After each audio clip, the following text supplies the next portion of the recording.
Estão reunidos aqui os melhores paraquedistas militares de 26 países. 5 aviões da Força Aérea Brasileira não param um só instante o dia todo. A cada 10 minutos, salta uma equipe de 5 paraquedistas. Por equipe, o Brasil está em 10º lugar, mas na categoria individual, o nosso paraquedista de destaque é o Sargento Meirelles, que aparece em 4º. Um paraquedista experiente, com mais de 3.000 saltos. Você consegue definir qual que é a sensação que você sente quando salta de paraquedas? Não consigo definir a sensação de saltar de paraquedas, não, porque... Só saltando mesmo. Por que você não experimenta? Um convite desses faz a gente pensar 2 vezes, mas a curiosidade de sentir a emoção de um salto foi maior que o medo. O jeito é se encher de confiança e encarar o desafio.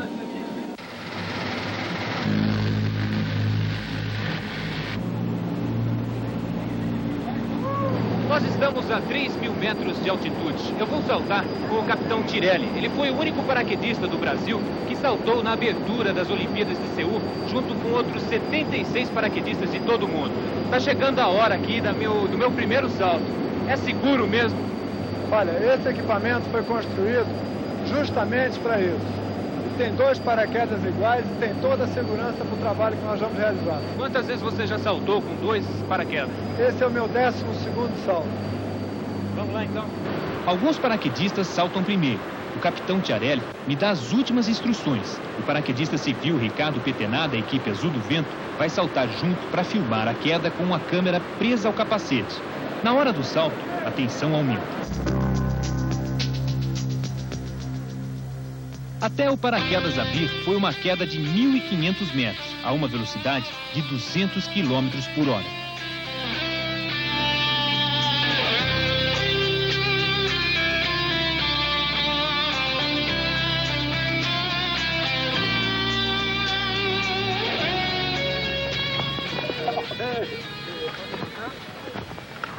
Ok? Tranquilo? Olha, sem dúvida nenhuma foi a maior emoção que eu já passei na minha vida. Foram 20 segundos de queda livre, mas parecia uma eternidade. Dava para pensar pelo menos 1000 vezes que o paraquedas não ia abrir. Depois que ele abre, a gente sente um certo mal-estar, mas logo passa, aí só é a sensação de liberdade. Valeu mesmo, o salto é muito seguro.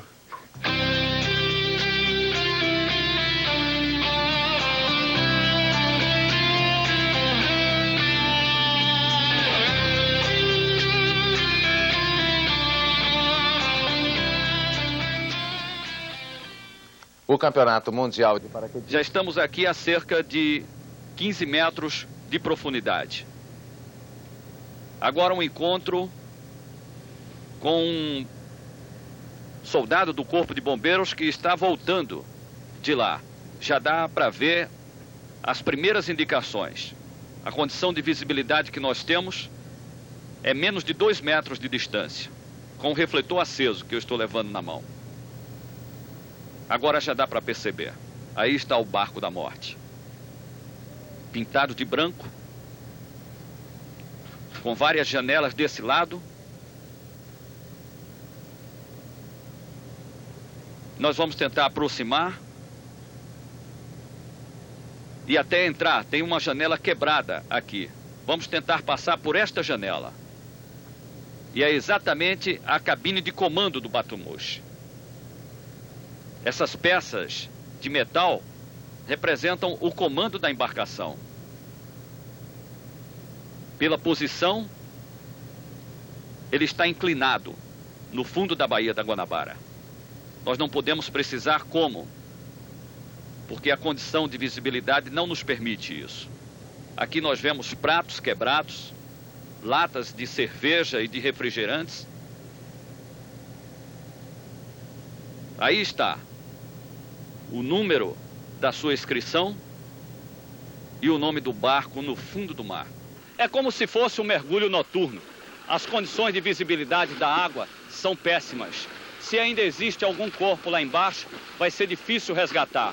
E só há uma maneira, quebrando as escotilhas, os vidros que ainda restam inteiros e procurando entrar até o final do Batomushi. Mesmo assim, é uma operação difícil. A visibilidade da água é o maior problema para os bombeiros, para os mergulhadores que estão aqui, tentando encontrar os corpos que alegam ainda existirem lá embaixo. A Marinha e o Corpo de Bombeiros afirma hoje que a frota possui mísseis guiados eletronicamente que podem ser usados para atacar a indústria líbia acusada de produzir armas químicas. A Líbia diz que aceita que uma comissão internacional inspecione a fábrica de Habtar. Os pilotos norte-americanos que derrubaram os 2 aviões de guerra da Líbia chegaram hoje a Washington com um filme do combate. Eles relataram o incidente numa reunião secreta e o Departamento de Defesa dos Estados Unidos não liberou as imagens. O porta-voz do Pentágono disse que, por enquanto, nem os nomes nem as fotografias dos 2 tripulantes do F-14 vão ser divulgados. Mas o que eles trouxeram está sendo estudado atentamente. São as cenas filmadas pelas câmeras externas do F-14. Cenas parecidas com essas, de um outro confronto aéreo em 86 entre aviões americanos e líbios. Só que nesse confronto, nenhum avião foi derrubado. O Pentágono... Foram derrubados no mar Mediterrâneo. O Pentágono quer provar que o ataque foi em legítima defesa porque os caças líbios também carregavam mísseis. O porta-aviões John Kennedy, de onde partiu o ataque, está agora em Israel. Estas são as primeiras imagens do porta-aviões depois do incidente. Ele está no porto de Haifa, com os aviões cobertos com capas plásticas. O porta-aviões John Kennedy lidera uma frota de fragatas e destroyers com um total de 13 navios de guerra. Nos Estados Unidos, o presidente Reagan reafirma que o ataque foi uma ação defensiva, porque a atitude dos aviões líbios era hostil. O Departamento de Defesa divulgou esta foto ampliada, destacando uma área debaixo da asa onde estaria um míssil líbio. As imagens em vídeo foram gravadas por uma câmera colocada no nariz de um caça norte-americano. Um MiG-23 líbio cruza na frente do piloto dos Estados Unidos. O radar acusa a presença dos MiGs líbios a mais de 100 quilômetros nesta reconstituição feita pela televisão norte-americana. 1 minuto depois, os F-14 dos Estados Unidos viram à esquerda, saindo da rota, e são seguidos pelos caças líbios. Depois, mergulham de uma altitude de 6.000 metros para 1.000 metros. Os MiGs líbios seguem os F-14 dos Estados Unidos. O porta-voz do Pentágono, Dan Howard, mostra com as mãos que os pilotos norte-americanos fizeram 5 ou 6 manobras para desviar dos líbios. 4 minutos depois da primeira aproximação, um F-14 dispara contra um MiG líbio, de uma distância de 16 quilômetros. Depois faz outro ataque a 13 quilômetros. Nenhum míssil acerta os líbios. A 7 quilômetros de distância, o piloto norte-americano vê os MiGs novamente. Desta vez, ele atira e acerta. O outro avião norte-americano dispara de uma distância de 2 quilômetros e derruba o segundo caça líbio. O Conselho de Segurança das Nações Unidas rejeita as imagens que os Estados Unidos apresentaram como prova de que o combate contra os aviões líbios foi em legítima defesa. A União Soviética... Chegada, Sandro Niederser perdeu o equilíbrio e rolou na neve. Reveja em câmera lenta o tombo de Sandro. Ele quebrou uma perna e a clavícula. Está internado no hospital de Zurique e vai ficar 1 ano sem poder esquiar.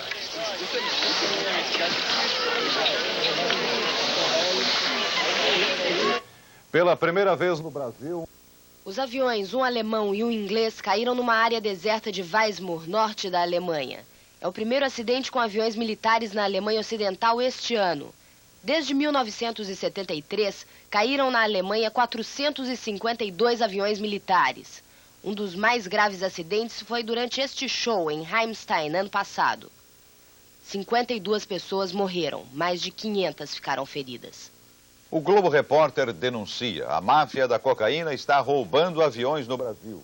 Um caça inglês Tornado e 2 jatos alemães Alfa voavam baixo, a menos de 200 metros de altitude, e se chocaram perto da cidade de Weismar, norte da Alemanha.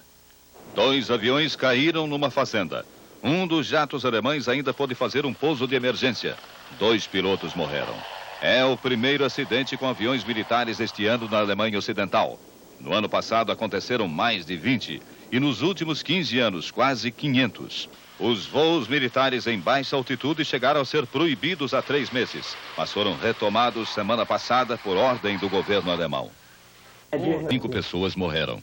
48 pessoas foram salvas.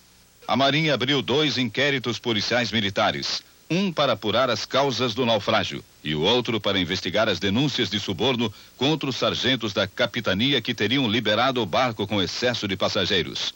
A Polícia Civil do Rio também abriu um inquérito para identificar os responsáveis pela tragédia. A operação para retirar o batomushi do fundo do mar começou no meio da tarde. Os primeiros movimentos do guindaste da balsa Superpesa 2 foram para colocar o batomushi 4 em posição de navegação, ou seja, com o casco voltado para baixo. Depois, lentamente, o barco foi içado para a superfície. Agora o resgate do batomushi de outro ângulo, visto de cima. Começa a aparecer uma grande mancha branca na água. 2 grandes ganchos presos ao guindaste da Superpesa sustentam o barco. O batomushi começa a sair do mar. Agora o batomushi aparece inteiro, quase todo fora d'água. Logo que o batomushi chegou à superfície, os mergulhadores entraram no barco e, com o auxílio de 2 bombas, começaram a tirar areia e água. Até baldes e bandejas foram usados para acelerar o trabalho. Aos poucos, os cabos foram afrouxando e o barco começou a flutuar. Nós estamos agora a poucos metros do batomushi 4 e daqui dá para se ver bem as condições do barco. Na parte superior a gente vê que a grade de proteção foi toda quebrada no acidente. Restaram apenas algumas cadeiras fixas. No interior do barco, os mergulhadores ainda trabalham, retirando a água do interior do batomushi. O batomushi só vai poder ser retirado daqui depois que estiver completamente sem água no seu interior. Ele estava a 22 metros de profundidade, mas chegou à superfície ainda em condições de navegação e vai ser rebocado para o Arsenal de Marinha, onde vai... No navio, os votos de boas-vindas. Proibidos pela companhia Docas de entrar no cais, os integrantes de uma escola de samba saudavam os passageiros. Lá em cima, a batucada contagiava os visitantes. O navio atracou e o capitão Alan Benel recebeu da prefeita de Santos, Thelma de Souza, a chave da cidade. Como retribuição, ela ganhou uma foto do navio e uma bandeja de prata. Logo, os passageiros desceram para o seu turismo terrestre. Eles elogiavam o conforto e a beleza do barco. Este passageiro disse que passa o dia jogando bridge e comendo muito. Disse que lá estão pessoas de todas as partes do mundo, muitas garotas bonitas, e que aquela estava sendo uma experiência fascinante. O Queen Elizabeth II é o maior transatlântico do mundo. Tem capacidade para 1.850 passageiros e leva mais de 1.000 tripulantes. Lá dentro, há enormes salões para dançar e festejar. O teatro tem 525 lugares e serve também para palestras e exibição de filmes. Existem pessoas que fazem questão de viajar aqui só para desfrutar da biblioteca do navio. Um dos lugares mais frequentados é o cassino, que fica fechado em portos brasileiros. Para os mais dispostos, o navio dispõe de um centro esportivo e de várias piscinas. A média de idade dos passageiros deste navio está entre 50 e 60 anos. São pessoas que dispõem de 5 a 11 semanas para fazer um cruzeiro e, principalmente, gente que tem muito dinheiro. Os preços variam de cabines e percursos. A cabine mais luxuosa na viagem até o Japão custa 250 mil cruzados novos no câmbio oficial. Parte do trajeto na cabine mais simples custa $7.500 por pessoa. Para quem não se preocupa com dinheiro, aqui é de tudo, das melhores grifes para se comprar. A única filial fora da Inglaterra da maior loja britânica de departamentos funciona aqui. Os restaurantes são 4 e variam de acordo com o preço da passagem que foi paga. Este é um sonho de 3 andares que pesa 70 mil toneladas. Agora nós estamos na ponte de comando do navio. Mesmo que você viaje no Queen Elizabeth, não vai conseguir visitar esta sala. Aqui tem sempre 2 oficiais, mas o navio é praticamente todo conduzido por computadores. Cada vez que uma corrente tira o navio da sua rota, o computador corrige o rumo. Na segunda-feira, o Queen Elizabeth II segue viagem. Ele leva principalmente americanos, britânicos e cerca de 60 brasileiros. Entre os passageiros, claro, muito bom humor. E uma dose de talento e romantismo para alegrar o Porto de Santos. Tchau, tchau, bambino. Rain is falling. Once more I kiss. Veja a seguir, por que os cariocas lamentam o fim do horário de verão marcado para hoje.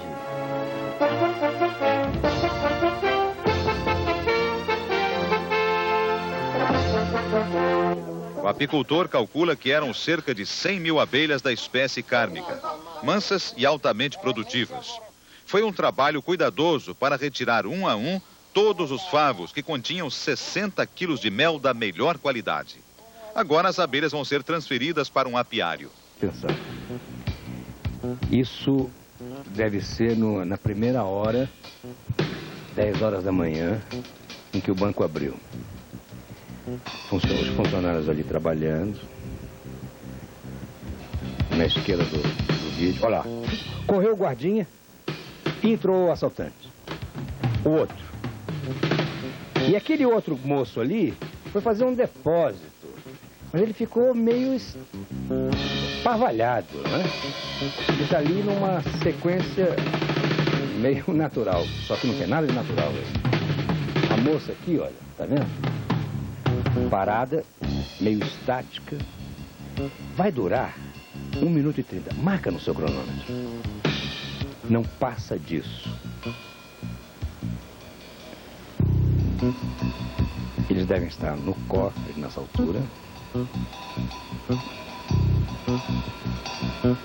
Marca o tempo. Essa é a câmera do banco, não é?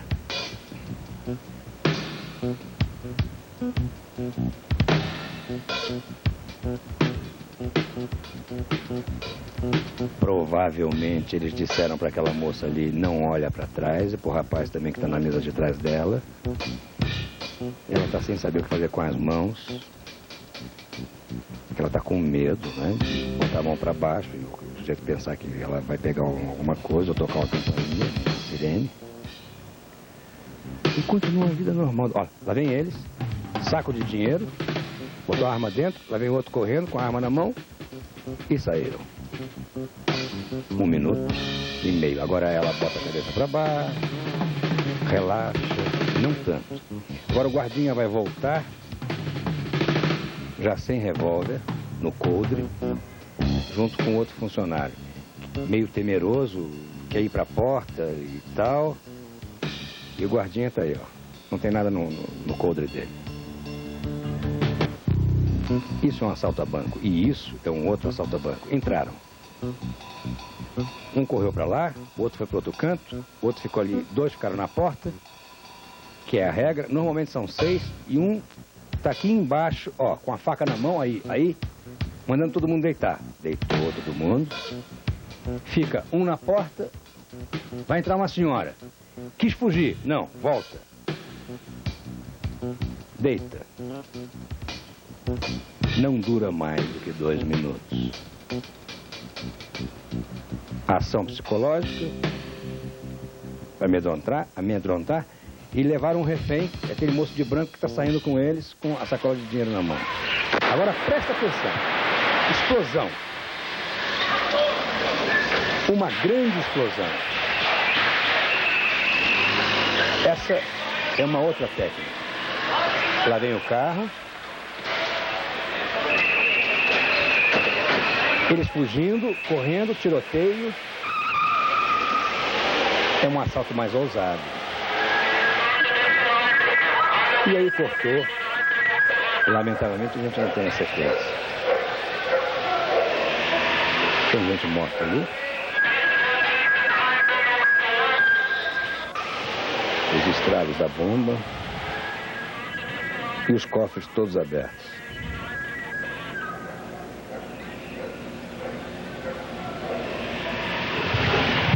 Bom,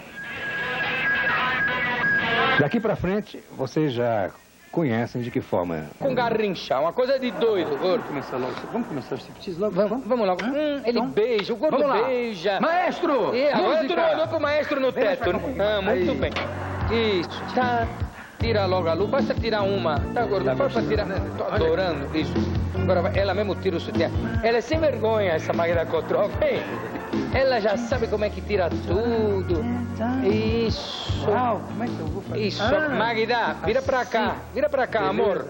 Isso. Agora tira a mão. Manda ela tirar a mão. Pode tirar a mão. Tira a mão. Tira a mão. Tira a mão. Manda ela tirar essa mão. Dá licença. Tira a mão. Cartão vermelho pra ela. Que é isso? Que cartão vermelho? Que história é essa? Manda ela tirar a mão. Dá cartão vermelho. Tá com a mão na bola, né, Zezinho? Não, gordo. Como com a bola? Boa noite! Manda ela tirar. Brasileiras e brasileiros. Cada vez que eu vejo esse gordo fazendo de árbitro de futebol, me lembra do Armando Marques.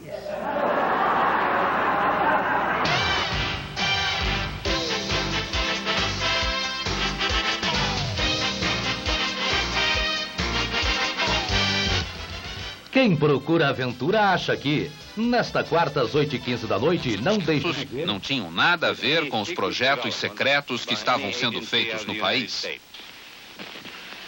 Este outro admitiu que os objetos podiam ter origem interplanetária. E o representante da Marinha disse que não conhecia nenhum míssil ou aeronave com a forma de um disco voador.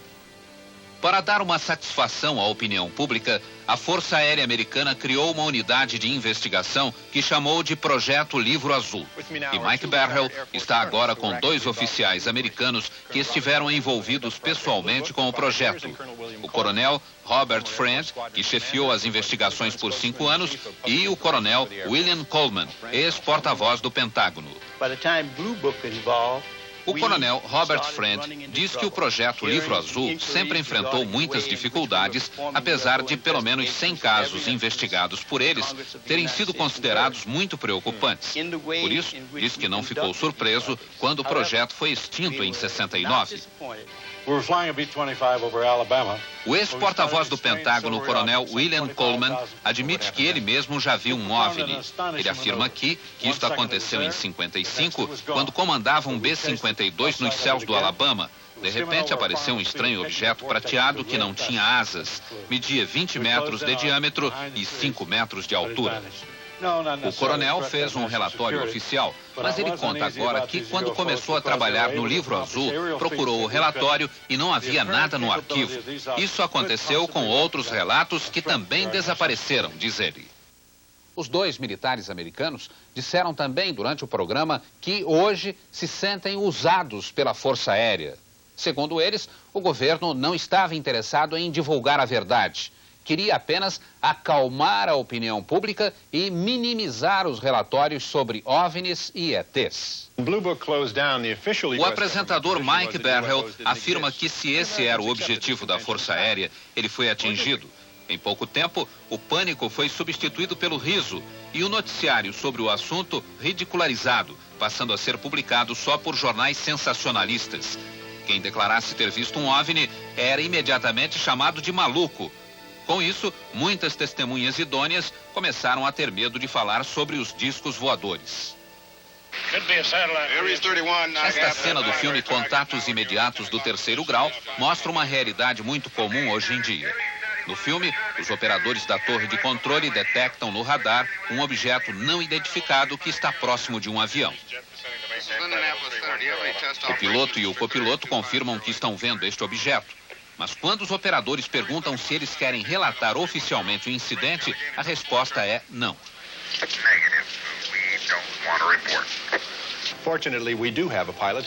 O apresentador Mike Berhel está agora com um dos poucos pilotos dispostos a falar sobre OVNIs. É o capitão Neil Daniels, que voou na United Airlines por 35 anos. O capitão Neil conta que estava pilotando um avião de São Francisco para Washington em março de 77, quando viu uma luz muito forte à esquerda do DC-10. Os instrumentos de bordo, diz o capitão, passaram a marcar rumos diferentes e uma força qualquer puxava o avião para a esquerda. De repente, o objeto desapareceu numa velocidade espantosa e o capitão lembra que o tempo todo o copiloto dizia: não quero ver, não quero saber.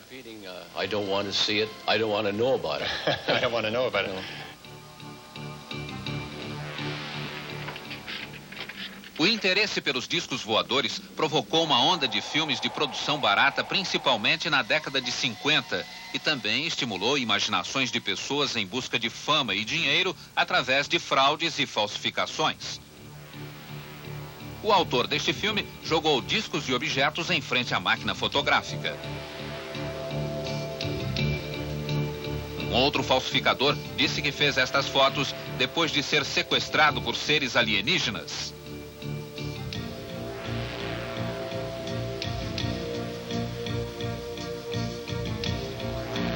Neste pequeno aeroporto da Virgínia, foi filmada uma sequência com um disco voador. Era fraude.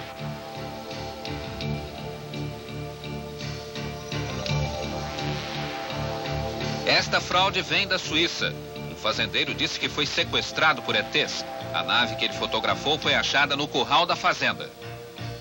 Mas o apresentador Mike Berhel mostra também muitos filmes e fotos que ainda são uma incógnita. Este executivo de uma firma de computadores e a mulher dele estavam juntos e conseguiram filmar um estranho objeto voador. Oh, good God. I don't know. Not playing. I'm going to tell you something, honey.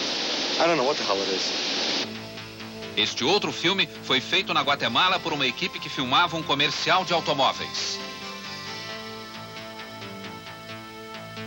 O cinegrafista Robert Perry também conseguiu um documento importante quando estava no Canadá. O objeto, filmado a uma velocidade muito baixa, aparece bem nítido. Robert Perry conta que o objeto se transformou num incrível show de luz e que, segundo técnicos, estaria viajando a mais de 48 mil quilômetros por hora. Outro documento importante conseguido pelo programa americano veio de Gulf Breeze, esta pequena comunidade da Flórida que tem cerca de 6 mil habitantes. Aqui, mais de 100 pessoas viram um estranho objeto por vários dias. Gulf Breeze é uma cidade cercada por bases militares, mas nenhuma autoridade afirma ter visto qualquer coisa estranha. A maioria das testemunhas foi reunida pela produção do programa num auditório local e levantaram o braço quando o repórter perguntou quem tinha visto um OVNI. How many people in this room tonight have seen a UFO? Raise your hands, please. O apresentador Mike Barrell diz que um dos moradores de Gulf Breeze, chamado Ed, tirou muitas fotos do OVNI, mas fez questão de não aparecer. E aqui estão as fotos de Ed. Segundo ele, um estranho raio de luz o paralisou. Ed levitou um pouco e depois caiu. Esta é a foto mais famosa de Ed, que ele tirou uma semana depois, através do para-brisa do caminhão. O OVNI está pairando a menos de 1 metro do chão, a ponto de se ver o reflexo no asfalto. Ed também conseguiu fazer este filme escondido atrás das árvores no jardim de casa. Reparem como o objeto vai de um lado para o outro.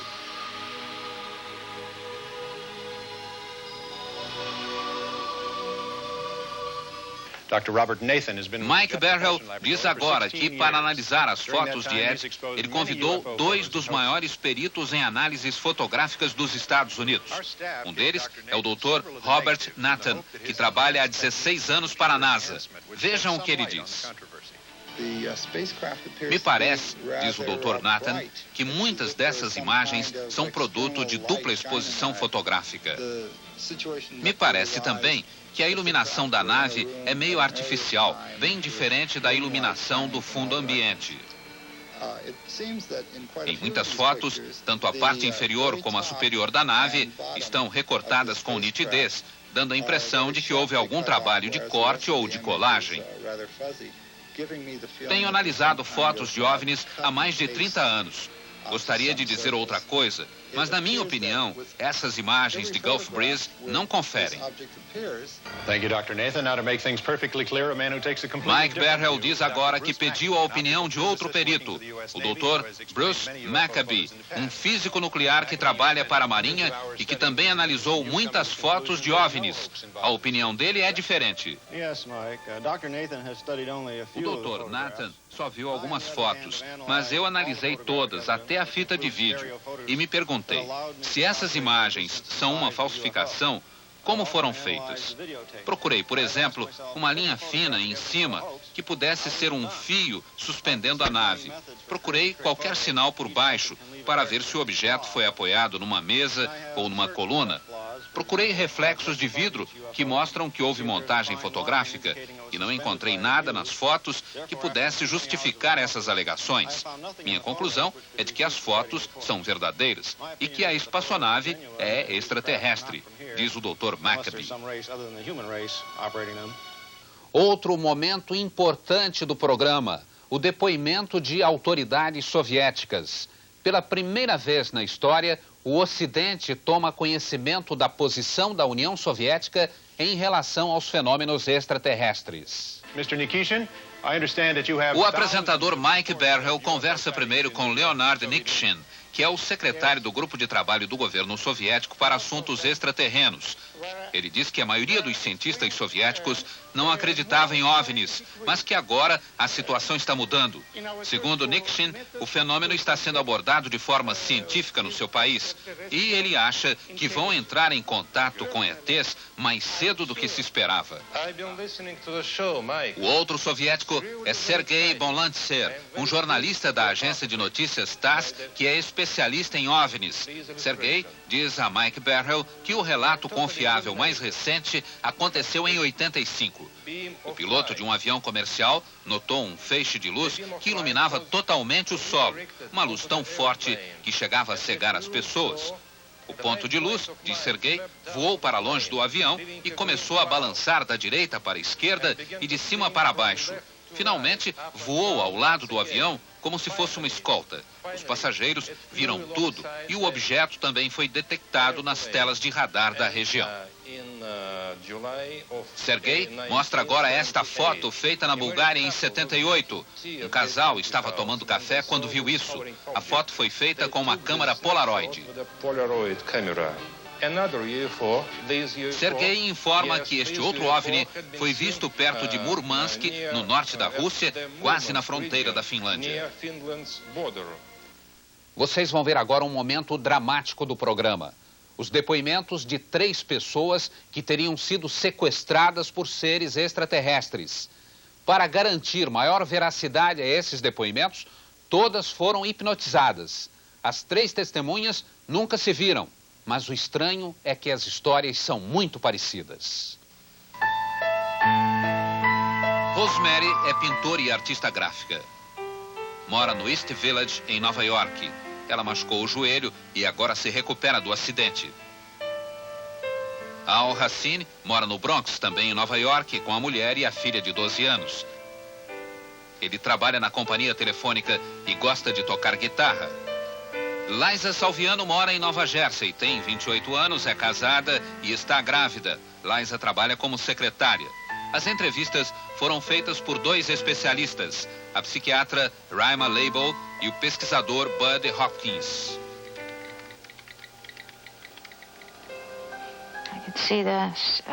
Posso vê-los agora por cima da cidade. Tem uma luz muito brilhante. Muito intensa. Quero ver o que é, mas não consigo.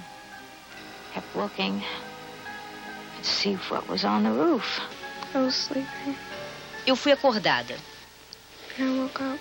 Estava dormindo. Queriam que eu fosse com eles. As janelas estavam fechadas. De alguma forma, eu passei pelas janelas. Eu parecia flutuar. Não parecia que eu andava. Parecia outra coisa. Quando se anda, a gente vai para cima e para baixo. Mas era tudo plano. Depois, eu estava numa sala de controle, ou algo assim. Parecia um consultório médico. Todos eles estavam lá. E senti que alguém me tocou. Are you alone? No, they're all over. How many of them are there around the table? At least 4 or 5. Eles eram uns 4 ou 5. And are they all doing something or are they all watching? No, they're watching too. Mas só um me tocou. How many of them are actually doing something? 1. They're so ugly. Eles são What feios. makes them so ugly? They look mean. E parecem maus. They don't smile. Não sorriem. God, he's ugly.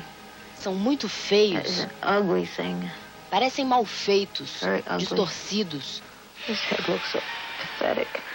His head's like Os crânios são pontudos na frente e crescidos atrás. Os olhos são muito pretos, inclinados. Tem rugas no lugar das pálpebras. Parecem olhos de lagartixa. São olhos pretos. Totalmente pretos. O momento mais polêmico do programa é o depoimento de um agente secreto americano. Ele recebeu o nome de Falcon e, para ter a identidade protegida, todos os depoimentos foram feitos com a imagem e a voz distorcidas. A produção do programa afirma que fez todas as investigações possíveis e garante que ele é realmente o que diz ser. Um agente ligado a um serviço ultra-secreto que investiga fenômenos extraterrestres, o MJ-12. O agente Falcon diz que o MJ-12 foi criado pelo presidente Truman na década de 50 com o objetivo de conseguir informações sobre OVNIs e submeter estas informações à investigação científica.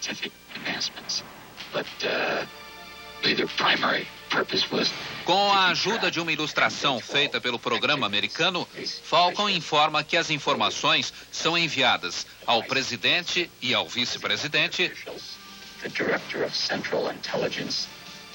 ao diretor da CIA e ao diretor da Agência de Segurança Nacional. Falcon diz também que o MJ-12 funciona aqui, no Observatório Naval em Washington, que pertence à Marinha. Peter Leon foi produtor executivo de notícias da rede de TV CBS em Los Angeles e ele diz que esteve pessoalmente por 2 vezes com um agente chamado Falcon. Leon diz que checou as credenciais e está convencido de que ele é realmente um agente. Segundo Falcon, o primeiro grande incidente envolvendo extraterrenos aconteceu em 47 no Novo México. Aparentemente, um OVNI sofreu uma pane e caiu no deserto. Na época, mais de 100 pessoas viram o acidente e foram até lá. Um pouco mais distante, havia uma cápsula ejetora com 2 ETs. Os corpos foram recolhidos pela Força Aérea e levados para uma autópsia. O major chegou a recolher e fotografar um pedaço da nave. A Força Aérea abafou a história, mas, segundo Falcon, um dos extraterrestres estava vivo. O primeiro alienígena, diz Falcon, foi capturado no Novo México depois que sua nave foi acidentada. O alienígena, chamado Ebb pelo governo, foi mantido em cativeiro. Aprendemos muito sobre a cultura, a raça e as espaçonaves dos alienígenas. Falcon disse que outras naves desceram numa base americana também por problemas técnicos. Mas 2 ETs foram capturados e depois entraram num acordo com o governo. Segundo Falcon, eles tinham o controle total de uma base no estado de Nevada. Falcon afirma que, atualmente, só um deles vive lá.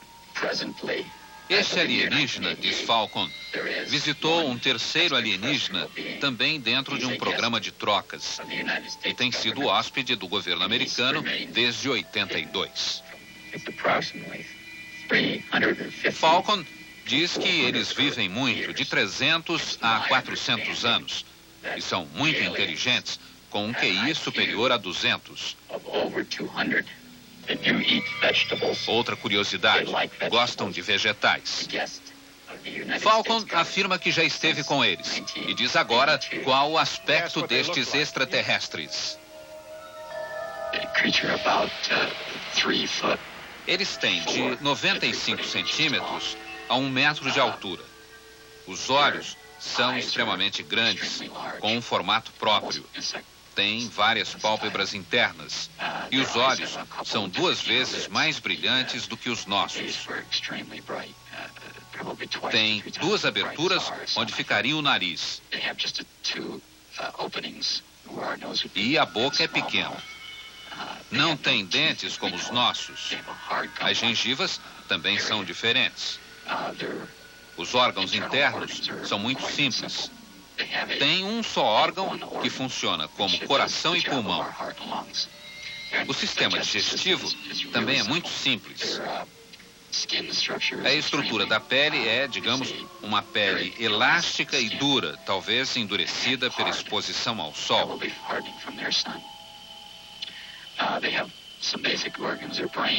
O cérebro é maior e mais complexo do que o nosso, tendo várias voltas a mais. Os olhos são controlados pela parte de trás da cabeça. Tem uma audição muito melhor do que a nossa, superior mesmo à dos cães. Os órgãos sexuais são distintos. Existem machos e fêmeas. A bexiga é que se encarrega da função excretória. E tem um outro órgão que os cientistas acreditam ser responsável pela transformação de excrementos sólidos em líquidos. Não tem polegar. As mãos só têm 4 dedos. Os pés são pequenos e parecidos com as mãos. O apresentador Mike Barrell lembra que o que foi dito aqui pode não passar de uma fantasia. Mas ele lembra também que muita coisa que era vista como fantasia hoje é uma realidade. Computadores que ocupavam salas inteiras agora cabem no bolso. Transistores do tamanho de um pão de forma agora têm o tamanho de uma abelha. E hoje em dia, diz Barrell, podemos enviar mais informações usando um feixe de luz do que Thomas Edison conseguia transmitir por 5 dias através de 1000 toneladas de fio de cobre. Mike Barrell reafirma que tudo o que se diz sobre OVNIs e ETs não pode ser visto como uma verdade científica, e sim como uma especulação. Mas a especulação, diz ele, também pode funcionar. Especulamos sobre alguma coisa que substituísse a caminhada e inventamos o automóvel. Especulamos sobre voar e fomos à Lua. Mas esta noite, diz Mike Barrell, estamos especulando sobre eles, os extraterrestres, e não sobre nós, não sobre a nossa tecnologia, mas a deles. E talvez o futuro nos reserve uma surpresa. Talvez não estejamos sozinhos neste universo de 10 bilhões de galáxias.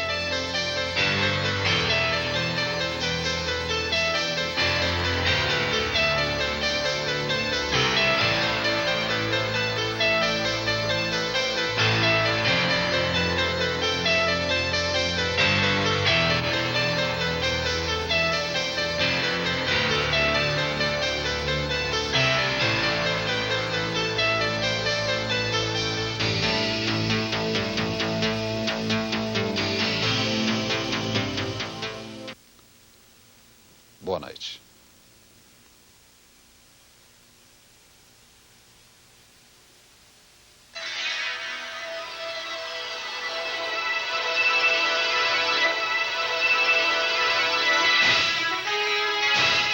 O piloto de um velho caça-bombardeiro T-28 começa com a manobra conhecida como looping. Depois, na conclusão de um parafuso, o avião se choca violentamente contra o solo. Veja.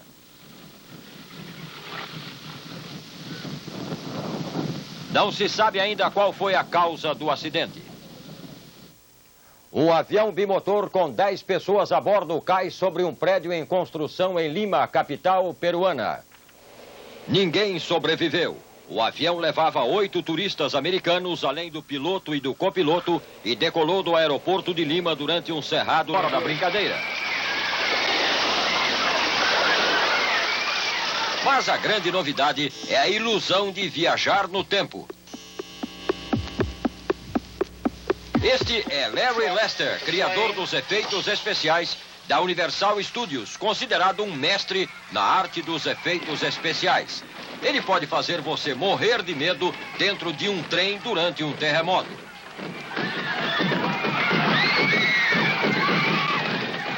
Larry explica para os executivos da Universal como gastou os 13 milhões de dólares para criar o projeto. E a melhor maneira de se fazer entender foi mostrar para o patrão como funciona o novo brinquedo. Agradou em cheio, disse o dono da Universal Studios. E para quem gosta... As asas já estão completamente desenvolvidas.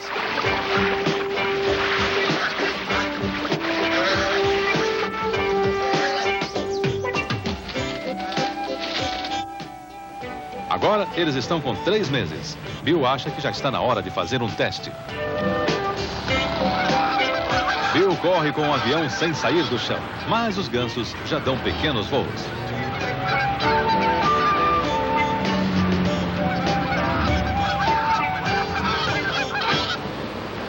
E chega o dia do voo. Bill decola com o avião.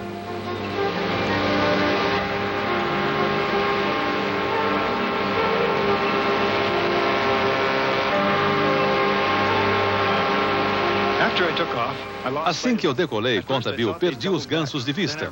Pensei que eles tinham voltado, mas não, ali estavam eles, me seguindo. O problema é que eu estava voando depressa demais para eles.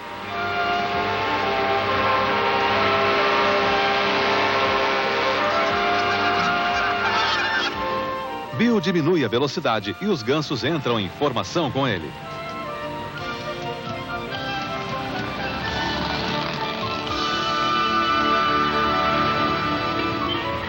Voar com os pássaros. Enfim, Bill conseguiu realizar um sonho de 40 anos.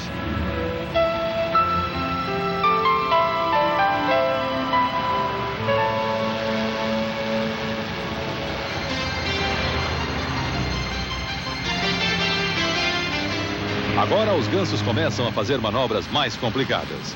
Bill diz que eles fazem isso quando querem perder altitude. Eles dão um mergulho de quase 3 metros e logo recuperam o equilíbrio. Perto do chão, os gansos são capazes de planar, como fazem os caças a jato.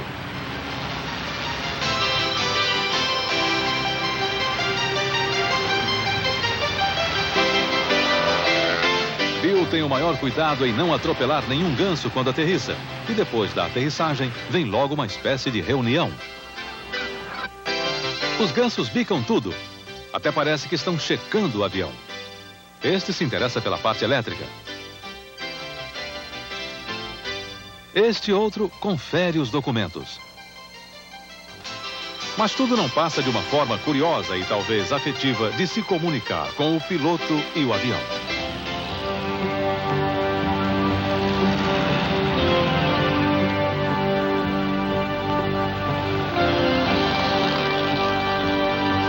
Problemas.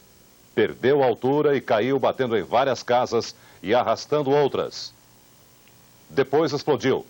O avião estava a menos de 3 quilômetros. Jornalistas mortos em El Salvador. Ele foi apanhado no meio de uma troca de tiros entre guerrilheiros e forças de segurança.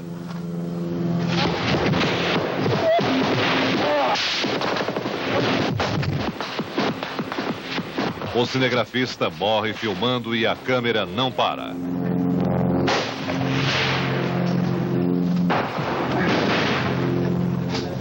O gravador registra o som da tragédia.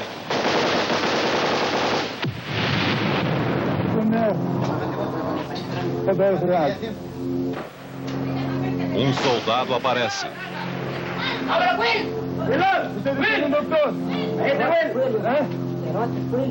E ao fundo uma voz de grito. Se preparava para pousar no aeroporto internacional de Guarulhos. O cargueiro caiu sobre uma favela. O repórter Caco Barcelos sobrevoou a área e mostra o rastro de destruição que o avião deixou. Estamos na região do acidente, bem perto do aeroporto de Cumbica. O avião caiu exatamente neste ponto. Daqui dá para ver a destruição parcial das casas de alvenaria e a marca da explosão que acabou com vários barracos. Do avião dá para ver apenas um pedaço da cauda. Vários carros dos bombeiros, ambulâncias estão à procura de vítimas entre os destroços. O acidente aconteceu às 11 horas e 54 minutos. O avião estava bem perto da pista. A pista principal do aeroporto de Cumbica estava livre para o voo 801.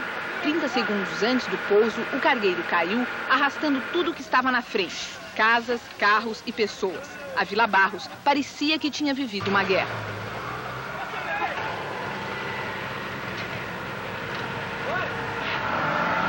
Com 15 mil litros de combustível nos tanques, o avião só parou 500 metros adiante. Em seguida, ele explodiu. Só viu o clarão do fogo e o barulho, né?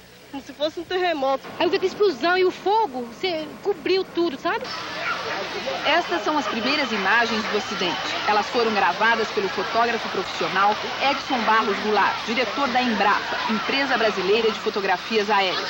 As imagens registram também a chegada dos primeiros bombeiros no local do acidente. A queda e a explosão deste avião foram tão violentas que aqui, olha, pra cá sobrou a asa, aqui tá a turbina do avião, que ficou bem próximo dessa casa onde aqui brincavam algumas crianças. Outras partes do avião se espalharam pelo barco. Esta turbina foi parar dentro de uma casa. Uma das asas ficou a 300 metros da cauda e do que sobrou da fuselagem. A cabine de comando praticamente desapareceu e os 3 tripulantes do cargueiro morreram na hora. Toda a área próxima ao acidente foi isolada e centenas de policiais começaram o trabalho de resgate. Os feridos foram levados para os hospitais da região. Agora começa a parte mais difícil e delicada do trabalho dos policiais. Aqui é o lugar onde o avião conseguiu parar, bem em cima de um grupo de barracos. O trabalho nesse momento... O Trident 2 explode 4 segundos depois do lançamento.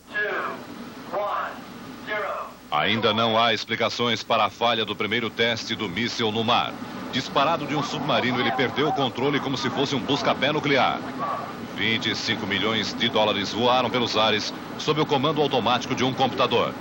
O Trident 2, a mais efetiva arma americana, pode carregar até 11 ogivas nucleares por quase 10... Filmes como esse, que foi filmado a bordo do avião, praticamente sobre uma base aérea americana, o avião está perseguindo o objeto.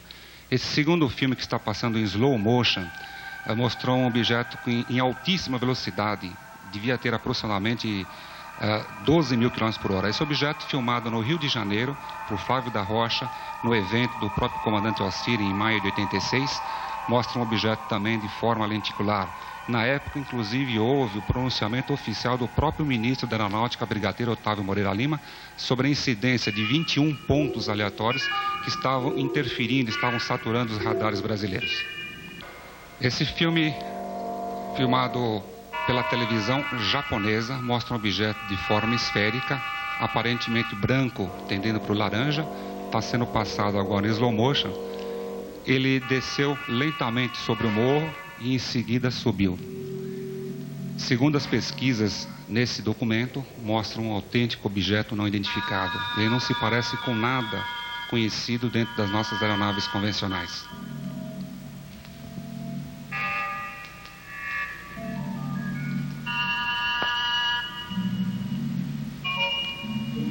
Inúmeros documentos desses objetos têm sido registrados ao redor do mundo. Existem muitos filmes brasileiros, tipicamente discoide, suavemente parando no espaço suave.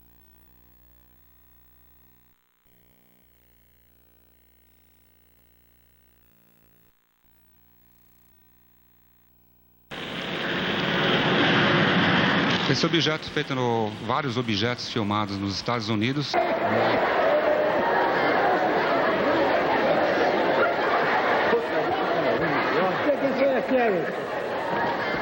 Olá, tudo bem?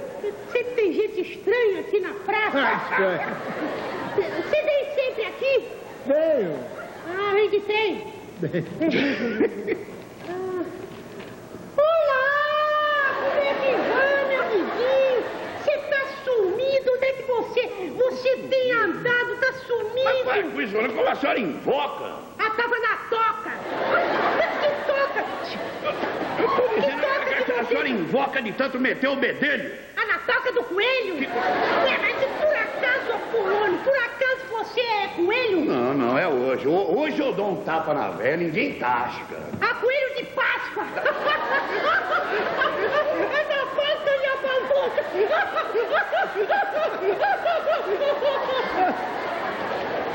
Que cara bobo. Mas, Apolônio, você é coelho de Páscoa. E o que você estava fazendo lá na toca? Mas, você que lá vem a senhora me perturbando de novo. Ah, botando ovo. Botando ovo? Você botando ovo? Eu botar ovo? Mas que disparate. De chocolate. É aquele ovinho pequenininho. Aquele ovinho assim pequenininho, né? É hoje que eu dou o estrilo. De 1 quilo? Você bota ovo de 1 quilo? Apolônio?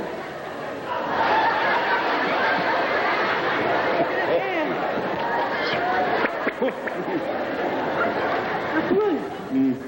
E nunca te arrebentou nada?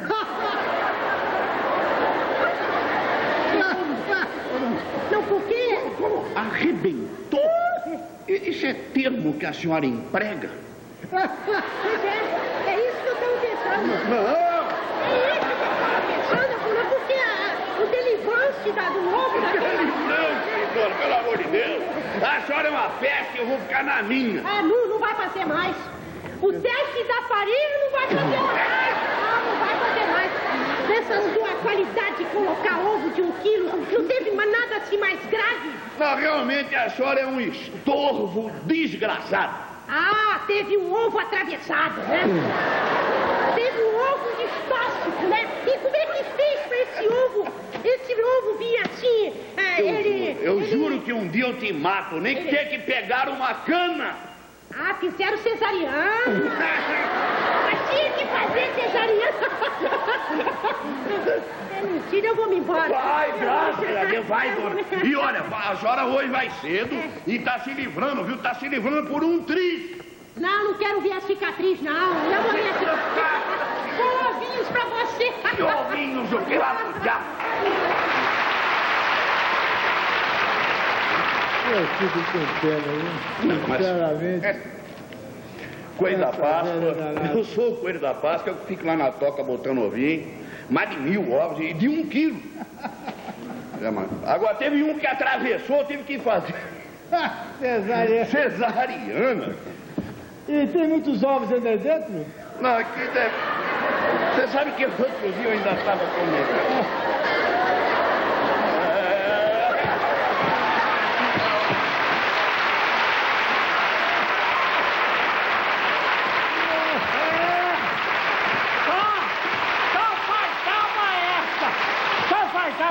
Ô, meu amor, sente um pouquinho aí para nós respirar um pouco de poluição. Sai! Muito calor, né, Sônia? Mas... O que aconteceu? Tá chorando à toa. Não chore. Desculpa, eu falei de brincadeira, pelo amor de Deus. Ô, meu bem, não chore. Nós vai salvar as vacas. Nós salva. Tá chorando vaca? Eu acho que não tem jeito, elas não vão se salvar. Nós salva. Desculpa, a senhora tá chorando por causa das vacas? É. Tem algum problema com as vacas? O problema é o seguinte, é que apareceu uma peste lá nas vacas da nossa fazenda e tá morrendo uma por dia. Ontem morreu 2. Ah, mas eu tenho a solução. É? Olha, eu conheço uma simpatia que salva qualquer tipo de vaca. Eu posso experimentar? Mas você fazia isso pra nós? Mas é com o maior prazer. Bom, mas olha, desculpe, tem uma coisa, hein? É o seguinte, essa simpatia, pra dar certo, eu tenho que fazer passando a mão no corpo da mulher do dono das vacas. Ai, que ótimo! Ele não se incomoda, pode fazer. Colocou cor! O senhor quer salvar suas vacas ou quer que elas morram? Que seja tudo, né? Pelo amor das vacas. Ele não se incomoda, pode fazer. Então fique em pé, minha senhorita, senhora, né? É senhora. Senhora. É senhora. Deixa eu me concentrar. O que eu falar, o senhor repete. Pera, fica assim. Aí, tá bom, aqui. Ave Maria. Fica tá aí. Bom, tá aí. Bom. Presta atenção. O que eu falar, o senhor repete. Sim, senhor. Passar a mão nesse pezinho, beleza, para salvar a vaca holandesa. Passar a mão nesse pezinho, beleza, para salvar as vacas holandesas. Isso, bota o sapatinho. Passar a mão nesta canela para salvar a vaca amarela. Passar a mão na canela para salvar a vaca amarela. Passar a mão nessa joelheira para salvar a vaca leiteira. Passar a mão na joelheira para salvar a vaca leiteira. Passar a mão nessa coxa para salvar a vaca mocha. Passar a mão na coxa para pode salvar a vaca mocha. Passar a mão... Pode parar! Pode parar! Por quê? Não, pode parar. Da vaca cacunda pra frente, pode morrer tudo. Vambora! Vambora!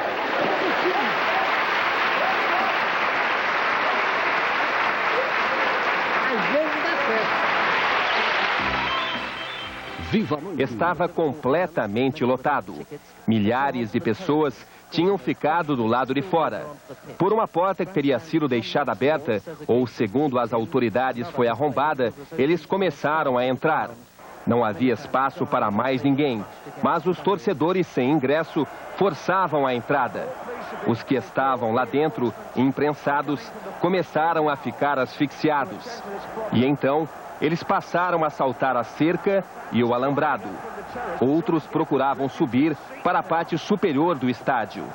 Os que não conseguiam eram pisoteados pela enorme massa humana.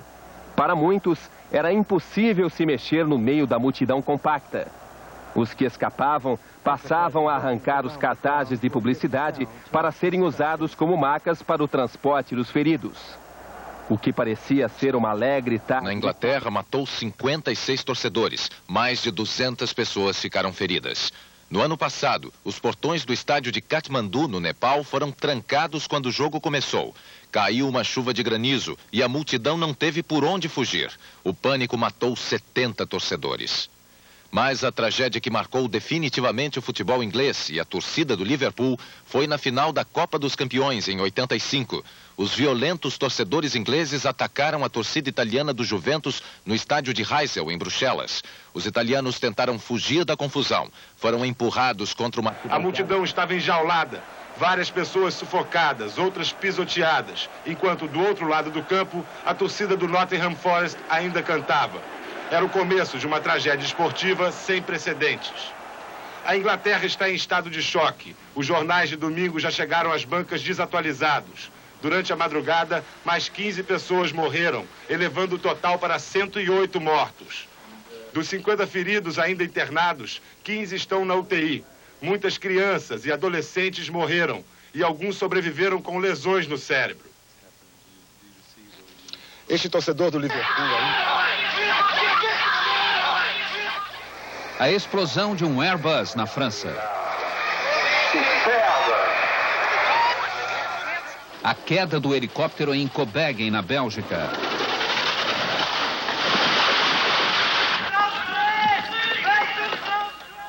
O pouso do piloto alemão Matthias Rust em Moscou.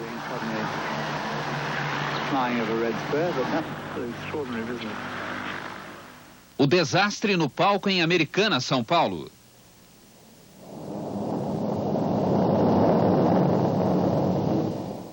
A morte no banco em Mossoró, Rio Grande do Norte. A morte na duna, no Ceará.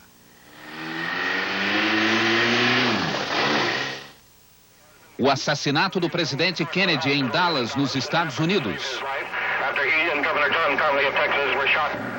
Um tiro no Papa em Roma. Um tombo de 500 metros em São Paulo. Os atores. Os artistas famosos da época não tinham dublês para serem substituídos nas cenas de risco de vida. E o jeito era se virar, com o próprio talento e uma dose grande de coragem e sangue frio.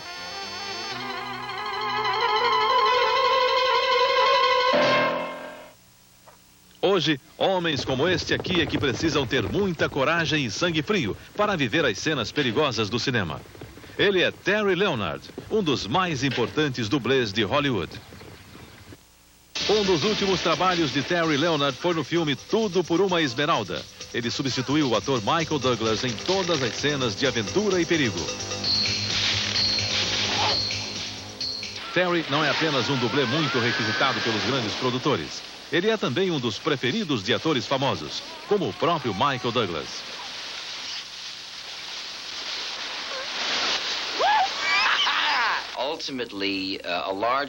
Grande parte do sucesso das cenas de Tudo por uma Esmeralda, diz Michael Douglas, a gente deve ao empenho e ao talento de Terry. Sem ele, seria quase impossível. Uma das sequências mais incríveis do filme, esta aqui, foi sugerida e dublada por Terry Leonard. A produção do filme relutou muito para fazer estas cenas, mas Terry Leonard convenceu a todos de que podia enfrentar o desafio sem problema. Kathleen Turner, a estrela do filme ao lado de Michael Douglas, foi dublada por um homem, Vincent Dublin Jr., companheiro e aluno de Terry Leonard. Terry reconhece que foi um dos momentos mais perigosos de toda a sua carreira de dublê. Antes mesmo da queda do carro na cachoeira, diz ele, eu já tinha perdido o fôlego mais de uma vez. Lá embaixo, o desespero foi muito maior. Parece até que foi um milagre a gente conseguir fôlego para sair dessa. Terry Leonard é um dublê versátil. Já fez e continua fazendo todo tipo de cena perigosa. Cenas como esta do filme Trovão Azul. Terry Leonard diz que além do completo domínio do corpo e de ter muita coragem, é preciso um sólido conhecimento de mecânica e física para que tudo funcione com perfeição. Em O Vento e o Leão, com Sean Connery e Candice Bergen, Terry coordenou todas as cenas perigosas e foi pessoalmente o dublê das mais difíceis.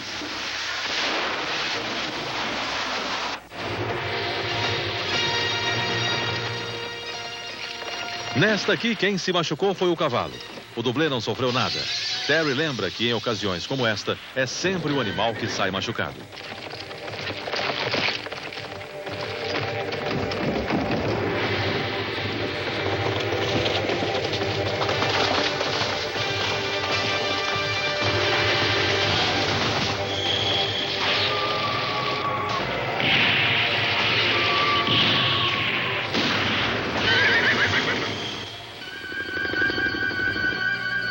Terry Leonard também é um especialista em cenas perigosas dos filmes de guerra. Nesta aqui, ele dubla não um ator famoso, mas um soldado anônimo da guerra do Vietnã que corre com o corpo em chamas depois da explosão de um helicóptero.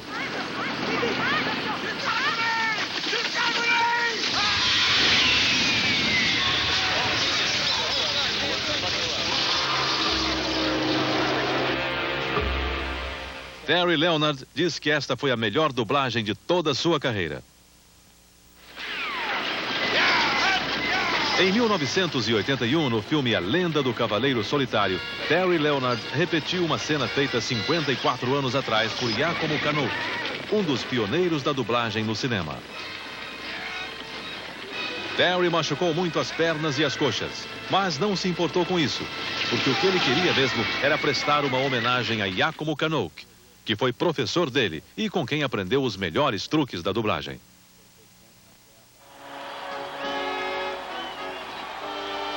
Um dos trabalhos mais importantes do pioneiro Giacomo Canuck foi Ben-Hur. Em 1958, quando o filme estava sendo rodado, Giacomo Canuck foi escolhido para supervisionar as filmagens. E o que marcou a carreira dele para o resto da vida foi esta cena, a corrida de bigas. Charlton Heston, o astro de Ben-Hur, dispensou o dublê, mas foi treinado durante 8 meses por Canuck. A sequência final de 8 minutos que aparece no filme foi feita em 3 meses de filmagem. Resultado, mais de 1 ano de trabalho para se fazer estas cenas com perfeição.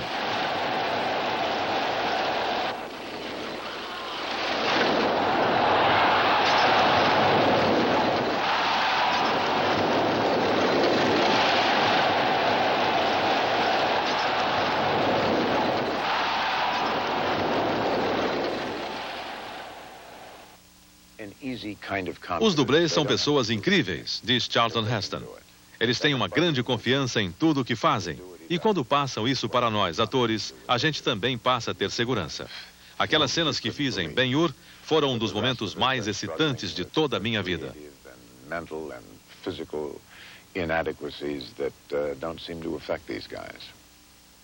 O trabalho de mestre de Giacomo Canuck foi reconhecido pela Academia de Hollywood. Em 1966, ele recebeu um Oscar por seu trabalho como dublê.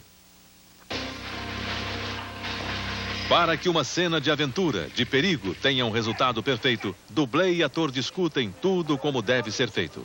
Aqui, o ator Mark Harmon, parceiro de Sean Connery no filme Mais Forte que o Ódio, acerta os últimos detalhes com o dublê Norman Hall. Outro dublê, Steve Carlson, participou junto com Norman Hall desta arriscada cena de ação.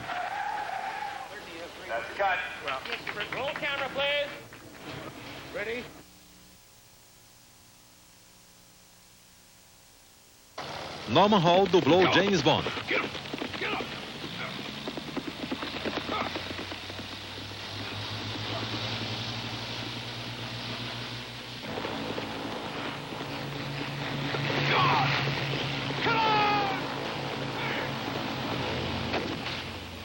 Depois ele confessou. Foi uma cena difícil, porque o avião já ia correndo na pista e eu tinha que sair por cima do cavalo e pegar o avião pela cauda.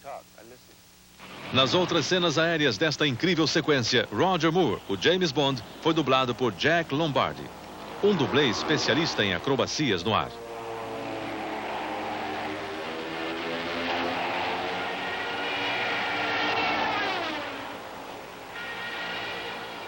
Tudo isso foi realizado em 1 mês e meio de filmagem, em altitudes de até 2.400 metros, numa velocidade de 320 km por hora.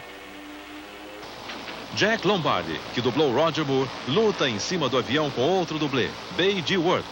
Ele lembra que a cena de luta foi muito perigosa, porque os dois se deslocavam de um lado para o outro do avião a milhares de metros de altura.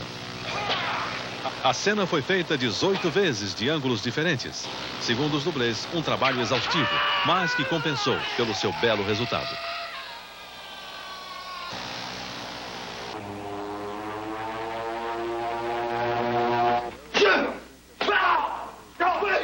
Charlie Patton é outro mestre da dublagem, um perfeccionista. Ele ensina tudo aos atores, inclusive como se dá um soco sem que ninguém saia machucado.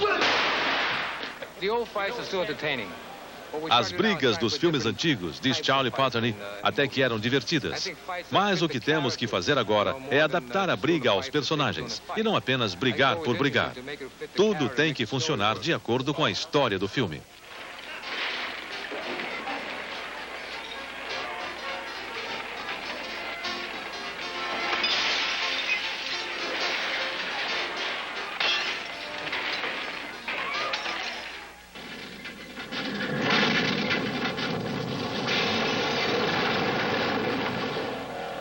O que diretores, produtores, atores e dublês têm procurado sempre é a segurança de todos que trabalham no cinema.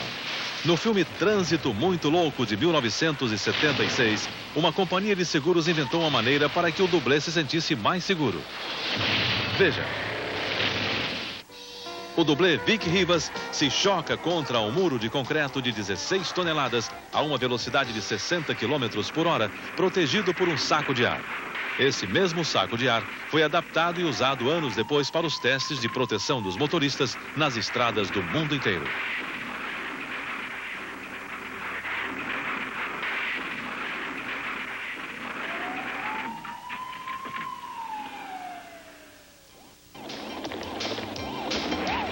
Dois craques em dublagens com carros, nas mais loucas situações, Roger Crean e Conrad Pavezano. Eles têm realizado verdadeiras acrobacias para o cinema e para a televisão. No filme O Cavaleiro Elétrico, os dois dublês foram premiados por estas cenas.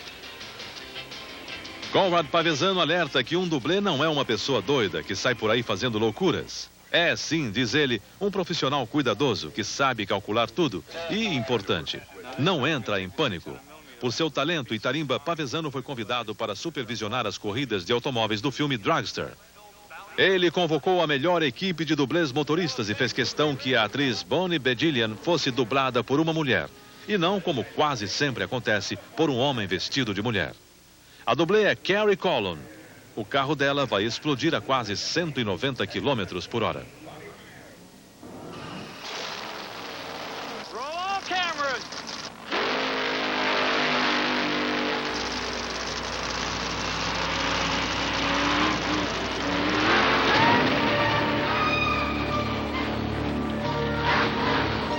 Um paraquedas especial ajuda o carro a frear. E a dublê sai com o macacão em chamas. Durante as filmagens, houve pânico, porque se pensava que Carrie Colon tivesse se acidentado.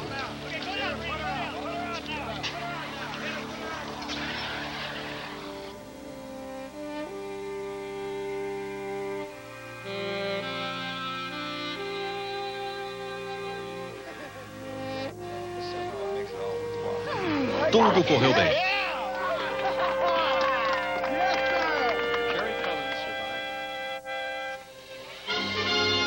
Mas não são só os dramas e as aventuras que exigem o trabalho de bons dublês. As comédias também têm momentos de grande perigo para eles. Joe Dunn dublou os últimos 5 filmes de Peter Sellers, principalmente os da série As Aventuras da Pantera Cor-de-Rosa. E as cenas, mesmo cômicas, são perigosas.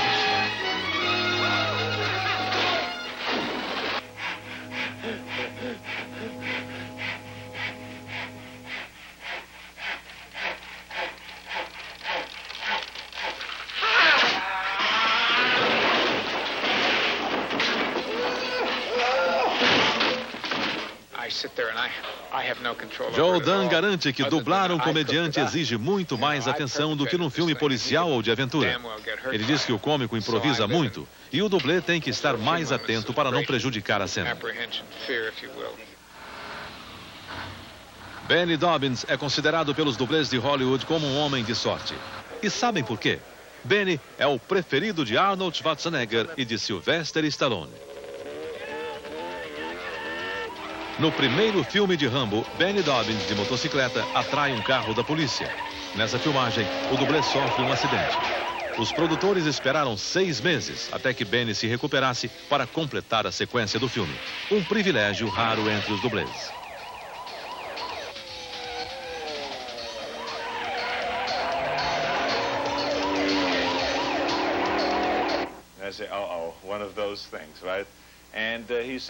Nunca me machuquei com Benny Dobbins, dublando ou coordenando um filme. Ele foi muito importante para a minha carreira, diz Schwarzenegger. Se não fosse ele, talvez eu hoje não estivesse fazendo filmes, porque eu já teria me machucado muito e desistido. Ele foi um mestre insuperável.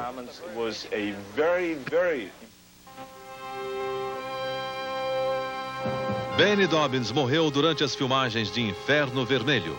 Schwarzenegger relembra. Nós estávamos numa cena no meio da neve, numa luta, e ele morreu tentando ajudar o elenco do filme para que não sofrêssemos tanto com o frio. Enquanto ele tentava ajudar a gente, desmaiou e nunca mais voltou a si. Arnold Schwarzenegger diz mais. Todos nós, atores, admiramos Benny Dobbins pelo que ele foi como amigo, como esposo, como pai, e também pela sua lealdade. Ele foi um homem muito leal, e nós vamos sempre lembrar dele com muito carinho.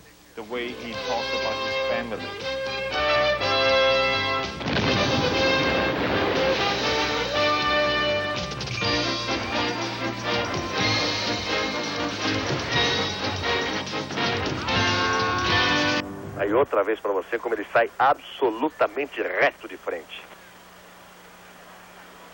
E ali exatamente o carro do Thierry Boutsen. O Boutsen que dizia que viu se soltar o spoiler dianteiro, a asa dianteira. Talvez, quase que seguramente, né? O motivo do desastre de Berger. Olha que momento terrível ali quando o piloto vai passando. Passa Benetton, Bezzi, Nannini, Piquet e Derek Warwick. Aí são os 7 primeiros. Atrás do Warwick está Olivier Grouillard. Que é uma surpresa. Depois dessas voltas, ele na 8ª posição. Depois Nannini e Nelson Piquet. Depois o Warwick, depois Grouillard. Vai pintar a luz vermelha. Vamos para a nova largada. Luz vermelha. Vamos para verde. Começa tudo de novo.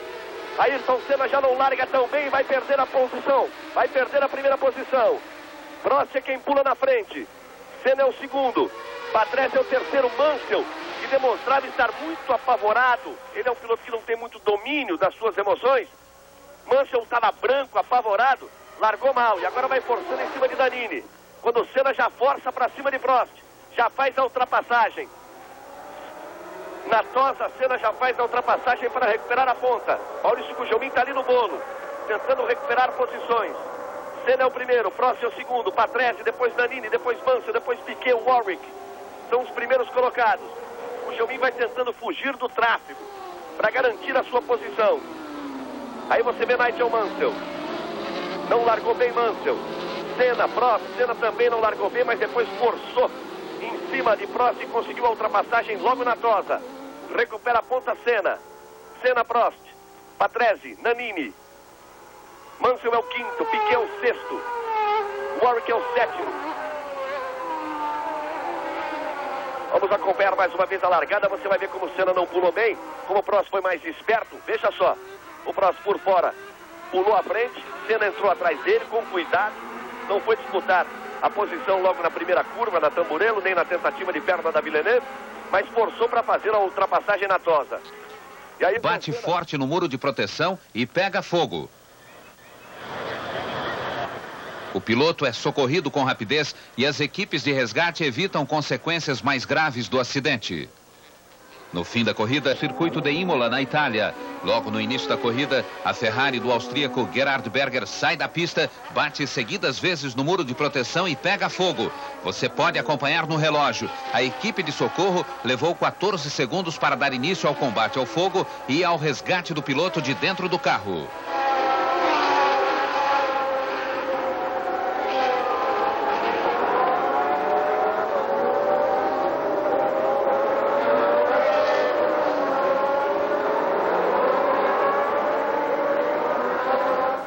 Estas imagens de outro ângulo mostram que a rapidez no atendimento foi fundamental para se evitar maiores consequências. Berger teve ferimentos considerados superficiais pela equipe médica, queimadura dos 2 braços e fratura de uma costela e de uma clavícula. Durante todo o tempo, o piloto esteve consciente conversando com os fiscais de segurança.